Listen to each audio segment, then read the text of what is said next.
I don't just talk about other people's stuff, I also make my own. Books in particular. To date, I have 4 books you can check out on Amazon. Operation Red Dragon: The Daikaiju Wars Part 1, Occult Mafia, Emerald of Maddox City, and the short story collection Assorted Absurdities, Tales of Kaiju Punk and Other Genres. Hop on down to the description for Amazon links to all 4 books. Enjoy whichever ones you read, and enjoy the video. Hello, ladies and gentlemen. I am the Omni viewer, and it looks like the Kaiju and Tokusatsu fandom got an early Christmas present. If by Christmas present you mean something sort of like those Star Wars vouchers that kids got in 1977, that wasn't actually a toy, but rather the promise that you'd get a toy when they became available. It's kind of like that, because the thing isn't actually here, but it has been announced. Godzilla is crossing over with the Mighty Morphin Power Rangers. In comics, but still, this is an official crossover. The announcement was made on December 16th. Apparently, IDW Comics and Boom Studios have reached some sort of agreement, and it's completely approved by the parent companies and everything, so Godzilla and the Power Rangers are finally getting a crossover. Based on the plot description, it's apparently involving dimension hopping of some sort. Rita flees to a dimension that doesn't have the Power Rangers and winds up in the world where Godzilla exists. But the Power Rangers and their Zords follow her there, and obviously there's going to be some conflict when Godzilla is faced with these giant dinosaur-shaped robots that he's never seen before. The 2 covers we've had released so far put particular emphasis on showing Godzilla and Dragon Zord on the cover, which again makes perfect sense. Dragon Zord, or as he was called in the original Super Sentai series Zyuranger, Dragon Caesar, he was initially designed to look more like Godzilla, whereas the other robots were designed to look like actual prehistoric beasts. He was designed to look more kaiju-like. He's based on Godzilla, so putting him opposite Godzilla makes a lot of sense. A lot of people are thinking this probably means that there will be some sort of big fight between Godzilla and Dragon Zord. I don't know how much you can trust a comic book cover, especially these days, but it would make sense for them to go toe-to-toe at some point. And who's gonna win? Most likely it'll be a draw, but we'll see. It should be an interesting fight. Also worth noting is that it's being written by the same guy who wrote Godzilla Cataclysm, Cullen Bunn. Unless it's pronounced Cullen Bune. I don't know, I've never actually heard it. I'll just be calling him Cullen Bunn. So, Mr. Bunn's writing in Godzilla Cataclysm was very good. Cataclysm, I think, is one of the better IDW comics in the Godzilla line.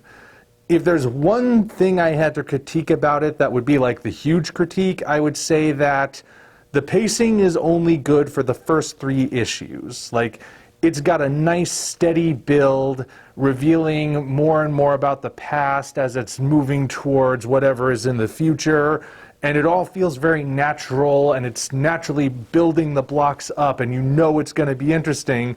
And then in like those last 2 issues, suddenly it feels like it's in a hurry to get to the finish line.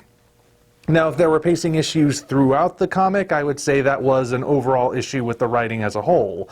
Since it's only in the last 2 issues, I'm guessing that, like, best case scenario, Mr. Bunn found out that the story he had planned was going to take longer to tell than the confines of the 5 issues with only so many pages per issue format that IDW issues all of their limited series. And Mr. Bunn found that out too late in the process to make the proper adjustments, so he just made whatever adjustments he could, and it's not like the ending is bad, mind you. It's just that there's a noticeable difference between the first 3 and the final 2. But I'm going to give him the benefit of the doubt and assume that something like the scenario I described, which I know I can't prove, but I'm going to guess that's probably what happened. Otherwise, Cataclysm is one of the stronger Godzilla comics. Now, granted, my exposure to the more recent IDW comics wasn't the best one. I don't intend to repeat myself on the Godzilla Rivals issue that featured Mothra. You can follow the link if you haven't seen that review yet. Let's just say that it wanted to be a feminist story, but it really, really wasn't. And that's all I'm going to say about it right here. And if that is somehow indicative of the quality of the other comics they've been publishing as a whole, well, I'm not too thrilled to see what the rest are like then. But at the same time, I've heard generally good things about the Power Rangers comics that Boom has been producing. I unfortunately have not read any of them myself just yet. I'm aware of them, and I know that they've crossed over with other things, like, didn't they cross over with DC's Legion of Superheroes? I think that was it. It was one of the team books, I'm sure of that. I probably should have looked it up before I filmed this. But I've heard good things about them. So, you know, I think it could potentially work if they focus on the right things. I think it'll work. Just in concept, I'm intrigued, of course. I mean, anyone who has ever had both Godzilla and Power Rangers figures in their collection, whether they're kids or adults, have put those figures side by side and thought, that would be so cool if it actually happened. Now it is. Now we're actually going to get to see it happen. And this is another one of those odd examples of Godzilla showing up in areas where you wouldn't really expect him to.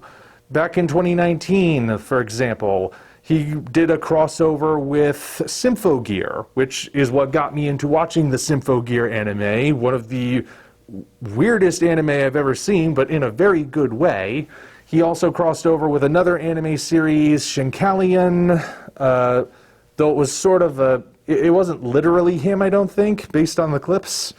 But he's been showing up in a lot of different places. And that's part of Toho's push to get him out there more and make him more of a mainstream figure. So apparently that plan is still happening, despite recent upsets in the global day-to-day, you know, they're still going forward with things. And, you know, as disappointed as I've been recently with what Toho itself has actually produced regarding Godzilla, it seems like when he pops up elsewhere, it works out okay. Which is weird. But either way, I'm intrigued to see how these comics turn out. And maybe this is my opportunity to start reading the Power Rangers comics as well. I'll see if I can track down some trades. Let you know if I find any. But for now, we have this to look forward to. I think it's going to happen sometime next year. So if there are any comic book shops still by you, or if you are subscribed to either IDW or Boom, or both, well, this is something to keep your eye open for.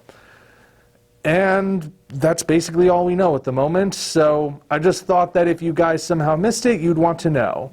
Godzilla and Power Rangers, the match we all wanted to see but never thought we'd actually get, finally happening.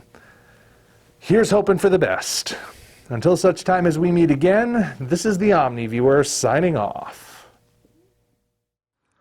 Congratulations, you reached the end. If you enjoyed this video, you might want to consider supporting us on Patreon. Of course, the other way to support us is to go to Amazon and check out our books, Operation Red Dragon, The Daikaiju Wars Part 1, The Occult Mafia, Emerald of Maddox City, and Assorted Absurdities, Tales of Kaiju Punk and Other Genres. Also check the description for links to DeviantArt and other platforms we operate.